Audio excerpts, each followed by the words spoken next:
ಪ್ರಥಮ ಬಾರಿಗೆ ಇವತ್ತು ಚನ್ನಪಟ್ಟಣ ತಾಲೂಕಲ್ಲಿ ಒಬ್ಬ ನಾಯಕರಾದಂಥ ಡಿ ಕೆ ಶಿವಕುಮಾರ್ ಜನಸ್ಪಂದನ ಕಾರ್ಯಕ್ರಮವನ್ನು ಹಮ್ಮಿಕೊಂಡಿದ್ದಾರೆ. ಯಾವ ರೀತಿ ಹೇಗೆ ಅನಿಸ್ತಿದೆ ಸರ್? ನಮ್ಮ ಮಳೂರು ಜಿಲ್ಲಾ ಪಂಚಾಯತಿ ವ್ಯಾಪ್ತಿಯಲ್ಲಿ ಜನಸ್ಪಂದನ ಕಾರ್ಯಕ್ರಮ ಇಟ್ಕೊಂಡಿರೋದು ಎಲ್ಲರಿಗೂ ಅನುಕೂಲಕರವಾದಂತಹ ಕಾರ್ಯಕ್ರಮ ಸರ್. ಇಲ್ಲಿ ನಿಮ್ಮ ಪಂಚಾಯತಿ ವ್ಯಾಪ್ತಿಯಲ್ಲಿ ಯಾವ ರೀತಿ ಸಮಸ್ಯೆಗಳನ್ನು ಅವ್ರಿಗೆ ತಿಳಿಸಿದ್ರಿ ಅಂತ? ಸರ್, ನೀರಿನ ವ್ಯವಸ್ಥೆ ಆಗಿರ್ಬೋದು, ಮೂಲಭೂತ ಸೌಕರ್ಯಗಳು, ಮನೆ ಆಗಿರ್ಬೋದು, ಓಡಿ ಆಗಿರ್ಬೋದು, ಕನ್ನೆಯ ಆಗಿರ್ಬೋದು, ಮತ್ತು ಒಳಚರಂಡಿಗಳಾಗಿರ್ಬೋದು, ಎಲ್ಲ ವ್ಯವಸ್ಥೆಗಳಿಗೂ ಅನುಕೂಲ ಆಗುತ್ತೆ ಸರ್ ಇವತ್ತು ಮಾಡಿರುವಂಥ ಕಾರ್ಯಕ್ರಮ. ಸರ್, ಅಧಿಕಾರಿಗಳನ್ನ ನಿಮ್ಮ ಗ್ರಾಮಕ್ಕೆ ಕರೆತಂದಿದ್ದಾರೆ, ಏನು ಹೇಳ್ತೀರಾ?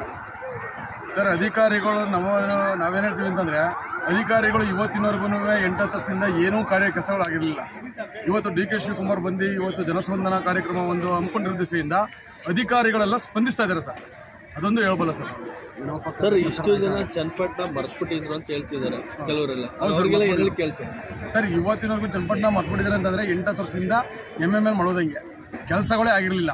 ಯಾವ ಒಂದು ತಾಲೂಕು ಪಂಚಾಯತಿಗೆ ಹೋದ್ರೂ ಅಷ್ಟೇ, ಯಾವ ಜಿಲ್ಲಾ ಪಂಚಾಯತಿಗೆ ಹೋದ್ರೂ ಅಷ್ಟೇ, ಯಾವ KEBಗೆ ಹೋದ್ರೂ ಅಷ್ಟೇ, ಯಾವುದೇ ಒಂದು